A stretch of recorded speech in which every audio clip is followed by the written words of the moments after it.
We chose for our meeting point a quaint fishing port near Inverness. And I was the first to arrive in an Alfa Romeo GTV6. Now, you would imagine that when one of these comes onto the market, classic car enthusiasts are running around like they're in a zombie movie and it's Black Friday.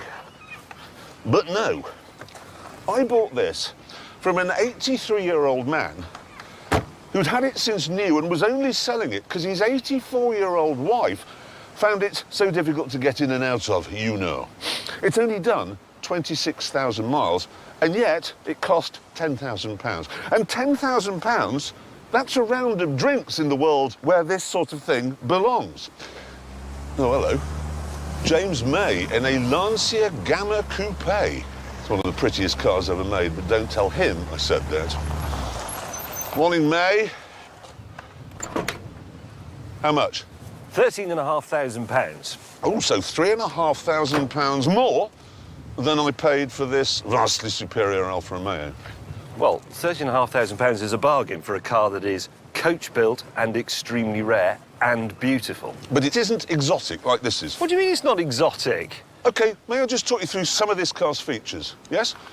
Transaxle, gearbox at the back, twin plate clutch, discs all round, Wow. unusual at the time. One of the best engines ever made, 2.5-litre V6. Those aren't my words, by the way. They are the words of James May in Car Magazine. Yes, I did You say love that. this engine. I do. And this has won the European Touring Car Championship 4 years on the trot. It won the British Touring Car Championship. This has got race breeding as well. What, the Gamma? It's a Lancia. They're the most successful rallying team in history. Not my words, the words of Jeremy Clarkson. And that is a better-looking car. What's in this? Yes. It is superb. It's not superb. I tell you what's not superb. Richard Hammond arriving in a Fiat X19. How much? £2,250. Somebody saw you coming, Hammond. What? For a baby Ferrari? 2,200... Did you just call it a baby Ferrari? He did. Because it is mid-engined Italian. It's exactly what it is. Well, listen to that sound. I know.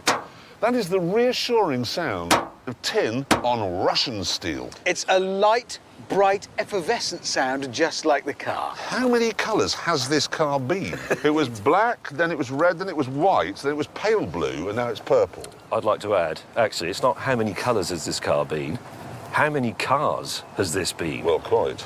It's now going brown. Brown, yeah. All right, then, I'm not going to turn around and try and work out which Alfa you've bought. The best Oh, Alfa. it's a GTV6. Exactly. Yep. Why has it got this plastic bit in the middle of the bonnet? Genius. The engine in this car had a small issue. It used to backfire, well, front fire actually, and blow the top off the engine, yeah? So that would damage the bonnet. So they put this plastic panel, which was easier to replace. Why didn't they stop it backfiring? Oh, don't be ridiculous. They were busy. Lazy. Can I just ask, what's that broom handle thing for? Well, then, this is another characteristic of the GT V6, is that when you park up, you need to keep the clutch pedal depressed, using a broom handle like that. Right. Otherwise, the clutch and the flywheel will fuse together. I see.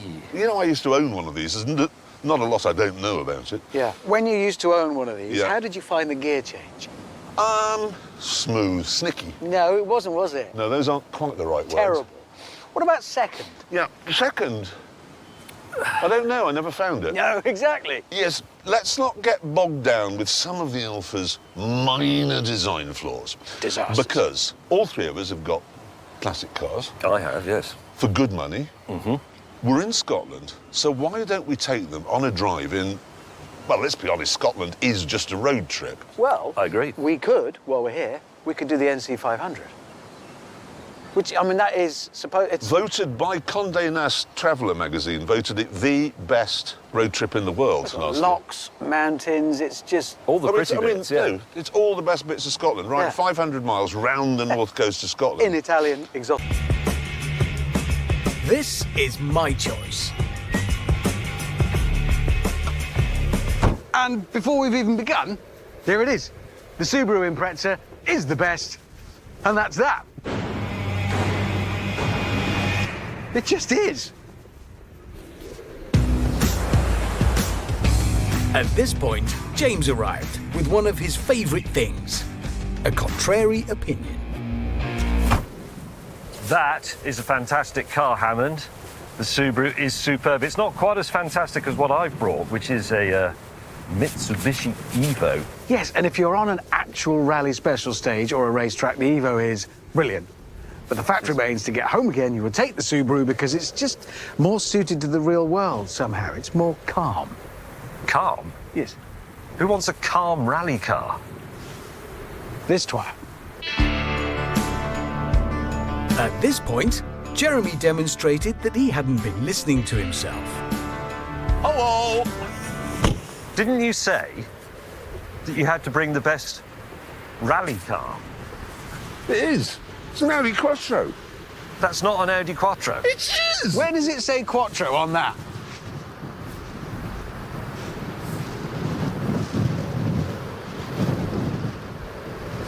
It doesn't. Because it isn't one. There you go. Listen, it doesn't say the Duke of Marlborough on the Duke of Marlborough.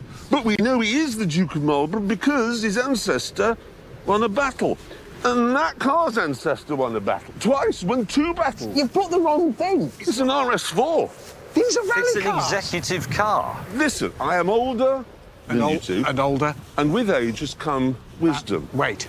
Greyness. And weight. Yeah, it is a bit heavy, I admit.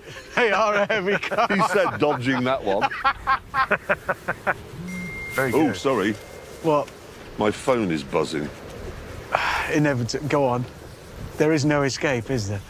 There you go. Yes. Even here. Yes. Mr. Willman.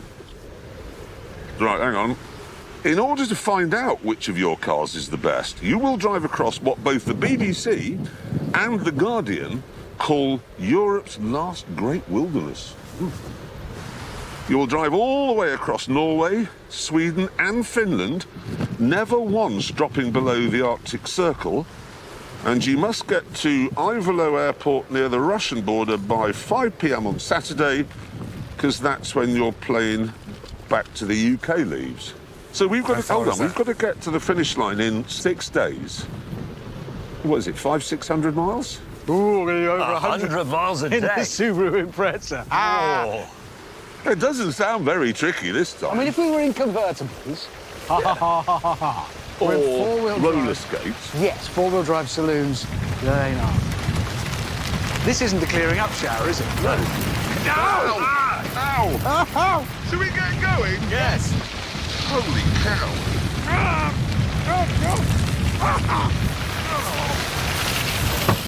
To try and find out, each of us bought an American car. And this is what I chose. A 19-foot-long Lincoln Continental Mark V.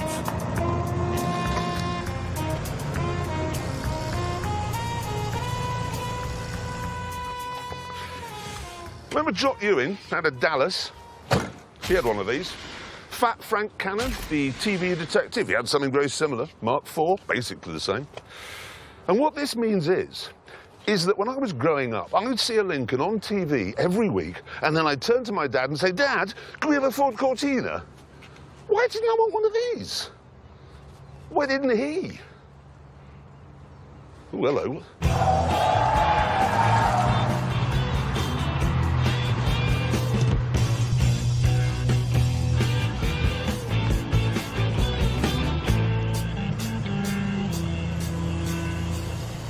It's a Buick Riviera Oh, yeah. with a self-opening boot. So I'll show that. When did that happen? Just now, as you pulled Okay, up. that's a feature of the model. This is the legendary 1971 Buick Riviera, the boat tail. What? No, I'm stunned. Well, no, the thing is we said, why did American cars not catch on in Europe? Yeah. Did this even catch on in America? Well, that's the thing. You see, the Riviera was Buick's answer to the Ford Thunderbird. So Yeah. from '63, they were making Rivieras, and it was doing well. They were selling quite a few, not as many as the Thunderbird. Yeah. So in '71, they said, let's make something really striking, really new, really out there. And they made this, and everybody hated it. Literally. Their advertising materials said, it's like nothing else. And Americans went, Good. But Jock Ewing, Fat Frank Cannon, celebrity all over it. Clint Eastwood, Really? Jeff Bridges. Really? Yes. Well, they both had this. Bruce Willis. Bruce, really? So Frank and Jock, Yes. Bruce, Clint and Jeff. Yes. And we still ran around in Europe going, I don't know, should we have an Allegro? We had an or-" Allegro estate when this existed. What do you suppose May's got? No, let me rephrase that. What sort of Cadillac do you suppose May's bought?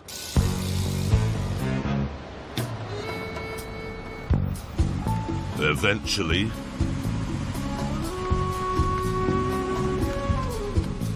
after 20 feet of waiting,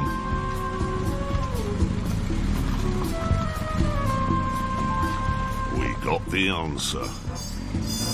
The car now arriving at platforms 4, 5, 6, 7, 8, 9 and 10. May, Yes, sir. we guessed you'd have a Cadillac. Not just a Cadillac, this is a Cadillac Coupe de Ville. Is it? The Cadillac of Cadillacs. Honestly, driving this, I feel like Elvis Presley. What, dead on a lavatory? Oh, my God, how much burgundy can you get in one car? It's like an American motel room. They must have scraped out all the burgundy mines in the world. What colour should we make the seats? Burgundy. What about the dash, though? Burgundy. Oh, good idea. But the switch, the button on the end of the cruise control stalk, Burgundy. is burgundy. Yeah. I was hoping you wouldn't notice that. Has it fallen off? Well, I'm going to have to admit to being a bit of a clot. I was driving here and I noticed in my mirror this piece of debris flying away down the road. And I actually thought to myself, do you know what? That's remarkable. That piece of debris is the same burgundy as my car, but without actually thinking, I wonder if it came from it. I tell you what we should do. Have a game of top trumps. Engine. 6.6 litre V8. Wow. Oh, that's 6.6. cute. What does it use to It's drive not the car cute. along? Is that what starts the engine? Well, how big's the engine in yours? 7.5. 7.5 litres. 7.5 litre V8. Oof. God. 8.2. 8! 8.2 litres. This is the biggest V8 ever fitted to a production car. 8.2 litres. All right, then. This is more efficient, obviously. How many horsepower? Mine? 190. I don't think horsepower matters. How many horsepower? 181. That's it. Yes, from 6.6 litres. I don't know how they did that. My 7.5 litre V8 lump developed 250 horsepower. 250? Yeah. So that's a rocket ship. Despite its villainous presence, though, the price is mad. So I called May and Hammond, and we came up with an idea.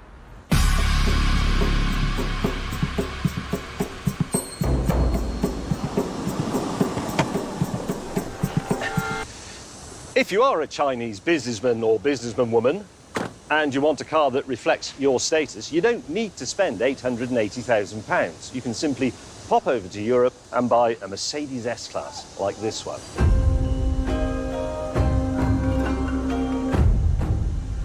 And even though this is the 6-litre V12, it costs me just £8,800. In other words, you could have 100 of these for the price of a honky. At this point, my colleague Richard Hammond arrived in something or other. What is that? This is a Cadillac STS, and you can shut up. I wasn't going to say anything. Good, because this is fitted with one of the best engines of all time. The creamy smooth 4.6 litre North Star V8, making 300 all-American horsepower. That engine was designed so it can run for up to 100 miles with no coolant in it at all by shutting down one bank of the V8 until it cools, and then the other one, and then the other one. That is clever. And front-wheel drive? Yeah. But it's a luxury car. Who cares what wheels are being driven, James? Well, people who care about torque steer, weight distribution, dignified engineering, doing things properly. All right, I'll cancel all the track days I've entered in it, and I'll just drive around in it as a luxury car. Anyway, this is the Mercedes S-Class, which, as we know, is really a sort of paradigm for the luxury car, and it's a pioneer of many things that are new on cars and that we all come to see as standard 7 years later. For example, first car to have... Soft closed doors. How many miles has it done? 180,000. Yeah, well, I figured. Where did your car come from? Germany. A German? Bought a Cadillac. We were then interrupted by the arrival of Clarkson in a BMW. Ooh, I see you've bought the long car. Yours is long as well. Are you two being from the 1970s? No, they're long wheelbase. And this is long. It is long. This is the BMW 750iL, as Q called it in the Bond film Tomorrow Never Dies. Did he? He did. He did. Nobody told him. Nobody on set said, Desmond, that's not You really would safe." think, wouldn't you? Oh, well. And in the film, they use 740s rebadged. This is the real deal. The 5.4-litre V12, and all I paid for it was £8,400. That is one hell of a lot of car. I only paid £3,000 for my Cadillac. That's a Cadillac. Yes, the point I'm going to make is, what kind of a moron in Germany said, there's Audi, there's BMW, there's Mercedes, I should buy a Cadillac. In fact, I know exactly. You know those Germans you see that think they're Hell's Angels? They're dentists, but they have Harley-Davidsons. Yes. And they go to the Oktoberfest and they drink Budweiser. Yes, well, I know the Germans you mean. Indeed. No, you're wrong, because the previous owner of that car was an American general living in Germany. Was A he? general. He was an American general, and he bought that because he recognised what Cadillac intended with that car, which is to take on Audi, BMW, Mercedes directly with that car with the North Star engine. Oh, yes, they were very successful at that, weren't they? Because Europe is full of Cadillacs. Yeah, you see them everywhere. You never see an Audi. Tripping over these. Rarity and exclusivity are part of luxury. Let's have a look at yours. Mine, honestly, is a perfect neck. It's I saw that. absolutely fine. I saw that. So what? That's got Nothing double to see. glazing and it has gone wrong. Oh, wait a minute. Come on. What's the disease? It's got... Is that, James, is that between the panes? Yeah, it's got Incredible. mumps. That's the most depressing. A double glazed window with mildew in What's the between it. matter? You've got mildew inside your windows. Where? There. Yeah. Well, it's just, That's really poor. Oh, my God. Basically, it's disappearing before your eyes. How can a German car go? Are you it. sure it's a real one? Was it parked in the sea when you bought it? Let's not Down here. get bogged down with the oxidisation of my car. Soon I reached the meeting point where I found James, who'd bought an XK8 convertible. Here we are, look. A big cat near an old dog.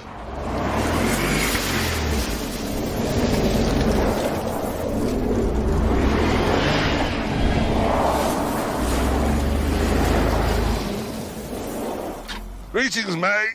Moron. It's not a Subaru. You're supposed to be upholding the reputation of the Jag driver. And why have you bought that? Because it's excellent. It isn't. It is. No, this was a very poor Jaguar. No, this was a very good Jaguar. It wasn't. You could go camping in the wheel arches of it. Look, they were so high up. They looked all right when they were supercharged and lower, but this No, is... but they didn't work properly when they were supercharged and lower because they had a terrible ride. The one thing you get from a Jag is a nice ride. You're disconnected from the Yes. world. That's the point. Anyway. And those wheels, what's the matter? There's no anyway about it. That's the best Jag probably ever made. Well, it is. No. Tell me, what's wrong with that? One of the wheels is odd. Yes, right, I know exactly what's happened here. Previous owners had a puncture. He simply borrowed a wheel from another car to use. And he's going to give it back. Of course he is. Yeah, Because he drives a Jag. Exactly. And look in here. It looks as if there's been a knife fight in the car. That's because he went to stay with some friends, obviously, thought I'll borrow their cutlery, tucked it into his trousers, and then he's cut his seat. That's what's happened. At this point, Mr. Hammond hoved into view. God, is that a Mark 10? That is a Mark 10. That's a properly villainous Jag. That is a proper Jag. Jag. Oh, yes. Whatever you do, OK, do not tell him that. No. Hammond, you idiot. What? Well, we're supposed to be upholding the reputation of Jaguar. You've brought an antique, you've brought an old piece of furniture. I am celebrating and reveling in the glories of Jaguar. This is 1967 420G. This is look at this front end started with this car. That's the Jaguar look, isn't it? The four headlamps, the narrow Hammond, grille. seriously, what is that? It's a 420G. This was the No, favourite- not that. That. This was my jacket. I thought, a bit of style. We're in Jaguars. There's no style in the jacket at all. This is riddled with style, mate. That is Some of your jackets are terrible, but I can't... Anyway, this was favoured by every villainous bank robber and baddie in and around England in the 60s. And how much did you pay for it? £6,500. What? I know. That is a lot of car for £6,500. Look at the size of it. Hammond, that is £2,500 more than I paid for a supercharged Jaguar. That is Jaguar's embarrassing attempt to recapture their own design that started with this, the 4 headlamps, the narrow grille. This is definitive. Your car is derivative. And Hammond wasn't finished there. Look at the size of this. Imagine how many oil paintings borrowed I could get in there. It smells terrible. Toolkit. Let me have a look. That's for opening windows. That is no. This is not necessarily for fixing the car. None of it. That's for cutting through somebody's fence. This is for undoing the paintings from the walls. Or the Jaguar toolkit is just for burglaries. It's got Jemmy in it.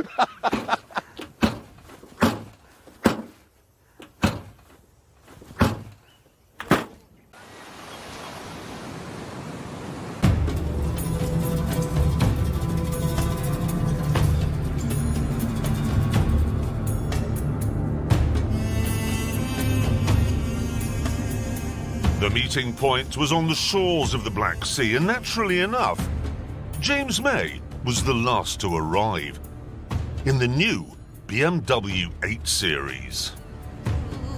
God, it doesn't look anything like as good in the flesh as it does in the pictures. It is disappointing in the metal. I'm afraid that's the case. And brown! What? Brown! It's sunburst orange. Mate, that's a brown car. It's sunburst orange, it's not brown. It's brown!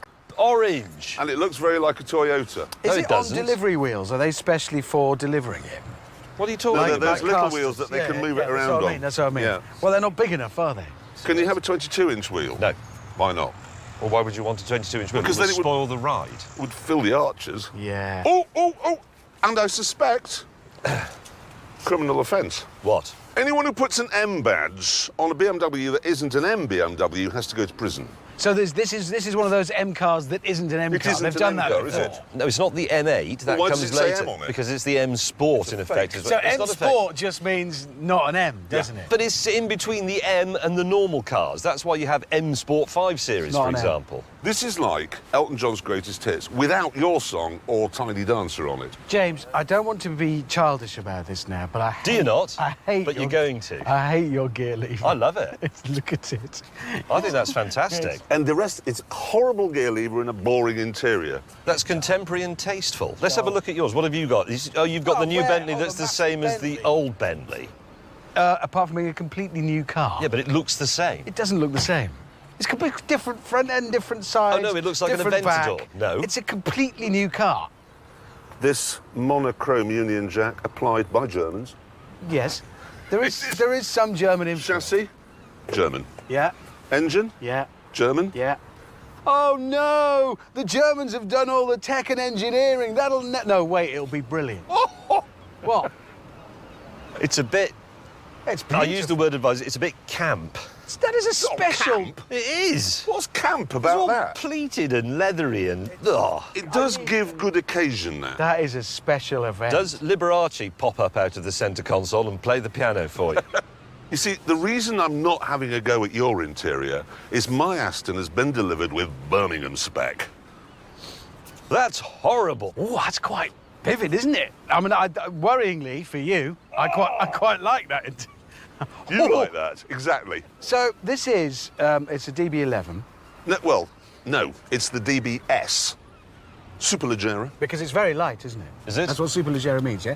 It's 72 kilograms lighter than a DB11. And What? no more expensive. Well, it's a bit more expensive. How much more expensive? It's £67,000 more Yes. than DB11. And how much is it? A lot. Is it something like £250,000? No, What is it then? it's a bit less. 230? A bit less. 225? Yes. Mine's £100,000. It's contemporary and it's modern. There's no good saying, oh, it looks Japanese, as if that's a slur. The Japanese advanced the car massively in the last century. James had chosen the Rolls-Royce Dawn, a new two-door drop-head version of the Ghost. And I'd be in the DB11, the latest in a long line of elegant and beautiful Aston Martin Grand Tourers. Even its door mirrors are beautiful. Its wheels are beautiful. This is This is one of the most beautiful cars I've ever seen. Shame it's brown. It isn't brown. Yes, it is. It isn't brown, it's sunset orange.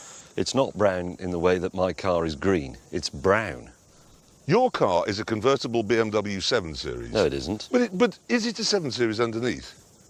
Well, bits of the floor pan are. you go. £265,000 for a convertible 7 Series. It isn't. If you're going to drive across Italy, which we're going to do, taking in some culture, that's what you need. A brown car. It isn't brown. It's brown. Look, let's not bicker. Actually, on this occasion, let's get on. We are both going to drive across what is, I think, our favourite country in the world, enjoy some culture, enjoy some fine wine, some food, some art. What was that? Sorry I'm late. Well, we didn't know you were coming. We rather hoped you were. Well, I am, and look at the car I brought. Dodge Challenger SRT Hellcat. 707 American horsepower and enough torque to pull that old building down. Just That old building is a... Oh, well, never mind. Hammond, Tuscany, not really the home of the muscle car. yeah, you see, I was worried you two were going to be all boring and serious. And I am here to make sure this trip is fun, because don't tell me the original Grand Tour wasn't fun. It was like an 18th century cannonball run, only with old-fashioned morphine instead of cocaine. This is going to be brilliant. What's with your advertising? Well, because the Americans used to do the Grand Tour, and they used to get sponsors to help cover the costs. So I've got myself some What, sponsorship. Bobby's, what is a grit? Isn't it a bit left over after coffee or potatoes? I don't know. It's what's there. Rodeo Lubentune. Lubentune. Yep. Look at that.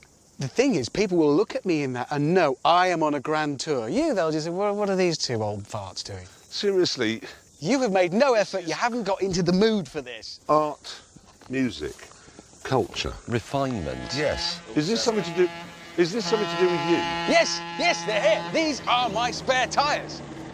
Because on a trip like this, in a car with that much power and that much torque, I'm going to get through some tyres. Tree. Yeah. That lot was not going to fit in the boot or trunk, was it? That is luxury. That is Grand Tour.